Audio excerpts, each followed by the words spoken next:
자, 그럼 코딩을 시작해 보겠습니다. 자, app.svelte 파일에다가 스크립트 태그 하나 만들어 주신 다음에, 자, 여기다가 변수를 하나 만들 건데 이름은 toggle이라고 만들 거고요. 기본값은 펄스로 설정할게요. 자, 그리고 아래로 내려와서 버튼 태그를 만들어 줄 거고, 그 버튼을 클릭했을 때 어떻게 동작하는지를 설정할 거예요. 자, 그래서 클릭 이벤트 붙여준 다음에, 자, 이 버튼을 클릭하면 익명의 함수를 하나 실행할 건데, 그 익명의 함수의 내용은 toggle에다가 toggle에 현재 반대되는 값을 넣는 그러한 표현식입니다. 그리고 버튼의 이름은 toggle이라고 지어줄게요. 자, 그리고 app.svelte 파일 주변에다가 새로운 컴포넌트를 만들 건데, 자, app.svelte 클릭하고 위에 플러스 버튼 있죠? 자, 요거 눌러서 new 파일을 만들어준 다음에, 자, 저는 여기다가 something .svelte 파일을 만들어 줄 겁니다. 자, 엔터를 누를게요. 그리고 something.svelte 파일에는 h1 태그 하나 만들어서 something 이라는 문자를 작성해 주도록 하겠습니다. 자, 그리고 이 컴포넌트를 app.svelte로 가지고 와서 사용해 보려고 하는데, 자, 스크립트 부분에서 import로 자, something을 가지고 올 거다. 어디에서 가지고 올 거예요? 주변에 있는 something.svelte 파일에서 가지고 올 거죠. 자, 이렇게 가지고 온 다음에, 자, 아래쪽에서 자, something 이라는 빈 태그를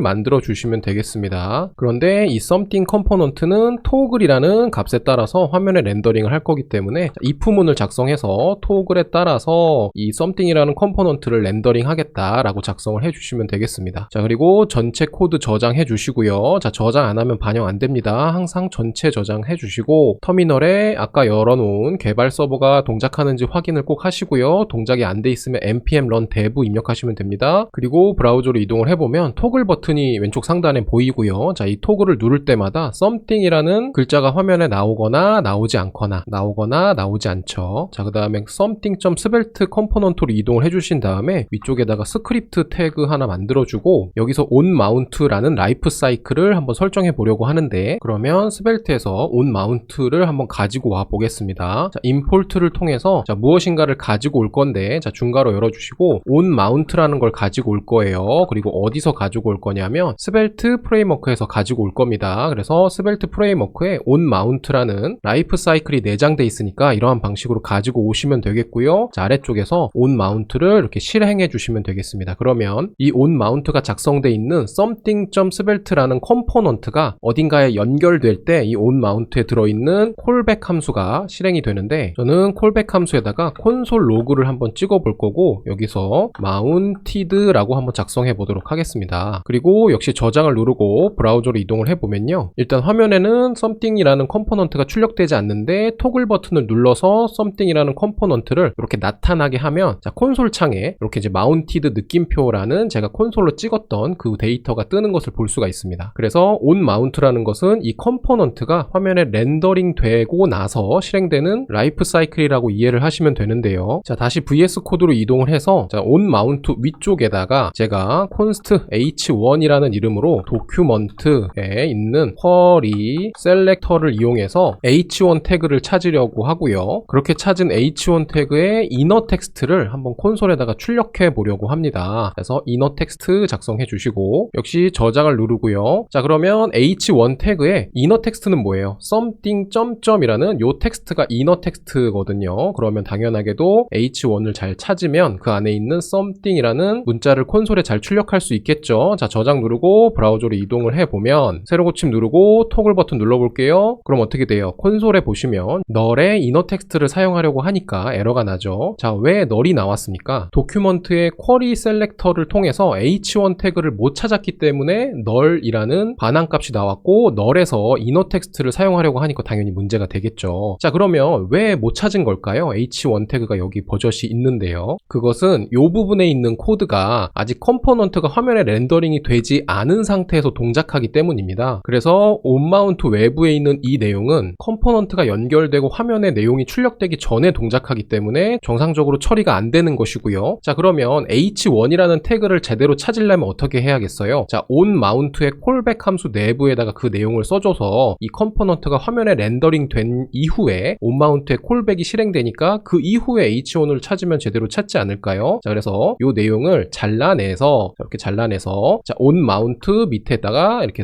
작성을 해줍니다. 자, 그러면 이 컴포넌트가 연결되고 화면에 출력이 된 이후에 이 부분의 코드가 실행이 될 거기 때문에 정상적으로 동작하지 않을까 합니다. 자, 그래서 저장을 역시 눌러주시고 자, 브라우저로 이동해서 자, 새로 고침 누르고 토글 버튼 눌러볼게요. 자, 그러면 이제 정상적으로 h1 태그를 찾을 수가 있고 콘솔에 something 점점이라는 문자 데이터가 잘 출력된 것을 볼 수가 있죠. 그래서 이 on mount는 이 컴포넌트가 연결이 되고 나서 화면에 어떠한 내용이 출력된 다음에 처리해야 되는 로직들을 여기다가 담아서 쓸 수가 있겠고 그러한 경우에 굉장히 많이 사용하게 되는 라이프 사이클이 되겠습니다. 자, 그리고 이번에는 on destroy에 대해서 살펴볼 건데요. 자, 우리가 위쪽에서 import를 통해서 on mount를 가지고 오는 것과 동일하게 자, 스벨트에서 on destroy를 가지고 올 수가 있습니다. 자, 그리고 마찬가지로 on mount 밑에다가 on destroy를 작성해 줄 수가 있겠고 함수처럼 이렇게 실행을 하게 되는데 역시 이 함수에 콜백으로 들어있는 내용이 컴포넌트가 연결 해제될 때 실행되게 됩니다. 그래서 on destroy는 컴포넌트가 연결이 해제될 때 실행되는 라이프 사이클이었고요. 그리고 콜백은 그때 실행되는 내용을 담을 수 있다. 그리고 여기다가 콘솔 로그를 통해서 destroy라고 작성을 해 볼게요. 그리고 저장을 하고 다시 브라우저로 이동을 해서 새로 고침 누른 다음에 자, 토글 버튼을 눌러서 something을 띄우고 자, something을 사라지게 하면 그때 destroy라는 콘솔이 찍히는 것을 볼 수가 있죠. 자, 그리고 이 on destroy 같은 경우에는 컴포넌트가 연결 해제된 이후에 실행되는 것이 아니고 연결이 해제되기 직전에 실행된다라고 한번 말씀을 드렸었습니다. 그 내용을 확인하기 위해서 h1 태그의 이너 텍스트를 콘솔로 출력하는 이 내용을 잘라서 자, 이 on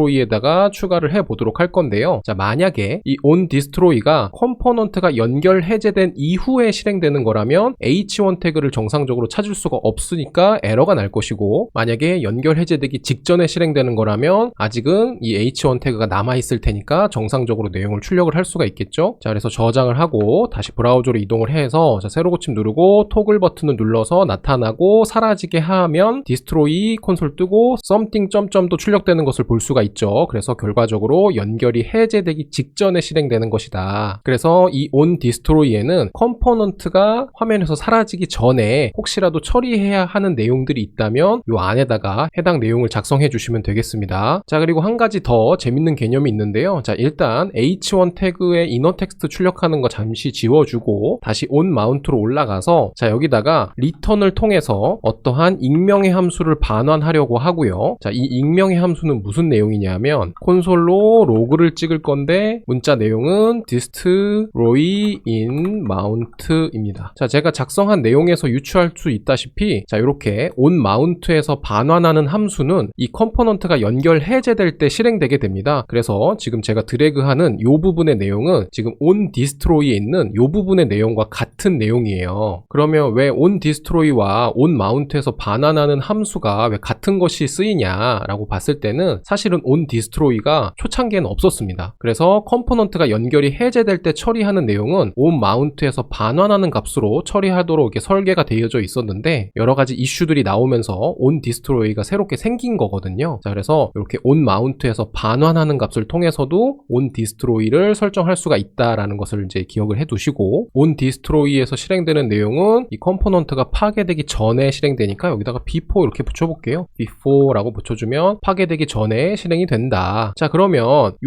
부분의 내용과 이 부분의 내용이 같은 건데요. 자, 이 둘 중에 어떤 게 먼저 실행될까요? 자, 저장을 하고 역시 브라우저로 이동을 해서 새로 고침 누른 다음에 컴포넌트 연결했다가 다시 해제하게 되면 자, 이렇게 before destroy 그 다음에 destroy in mount 순서대로 출력되는 것을 볼 수가 있죠. 자, 그래서 on destroy가 먼저 실행되고 그 다음에 on mount의 반환 함수가 그 다음에 실행되더라. 자, 그런데 사실상 on destroy를 여러분들이 쓰시면 on mount에서 굳이 함수를 반환해서 destroy를 만드는 행위는 안 하셔도 될 것 같고 혹은 반대로 on mount에서 함수를 반환해서 destroy의 내용을 작성했다면 굳이 on destroy를 또 가지고 올 필요는 없으니까 자, 여기에 작성했으면 이 내용은 또 필요가 없겠죠. 자, 그래서 여러분들이 편한 방식으로 작성하시면 되겠고요. 저는 개인적으로 on destroy를 작성하는 게 조금 더 직관적인 방법 같아서 선호하고 있습니다. 자, 그리고 마지막으로 주의사항을 하나 말씀드리면 여러분들이 on mount에서 실행하는 이 익명 함수, callback 함수에다가 비동기 처리를 하는 경우들이 가끔씩 있을 수 있습니다. 그래서 해당하는 컴포넌트가 준비되면 해당하는 비동기 내용이 실행될 수 있도록 선언을 해주는 경우가 있을 수 있는데 그렇게 되면 비동기 함수 함수의 반환값은 무조건 뭐예요? 프로미스 객체가 나오거든요. 그래서 이렇게 비동기를 붙여버리면 이렇게 리턴되는 값을 따로 설정을 해줬다라고 하더라도 비동기 프로미스 객체가 나오기 때문에 온 마운트에서 리턴을 통해서 이 온 디스트로이의 내용을 구현하실 때는 비동기가 없는 경우에만 가능하다는 거 주의해 주시면 되겠습니다. 그리고 지금 제가 방금 설명드린 비동기에 대해서 잘 이해가 안 되시는 분들이 있을 수 있는데 뒤쪽에서 우리가 이제 비동기에 대한 기본적인 이해를 하는 파트가 따로 준비가 되어져 있으니까 그때 자세하게 한번 내용을 이해해 보시면 좋을 것 같아요.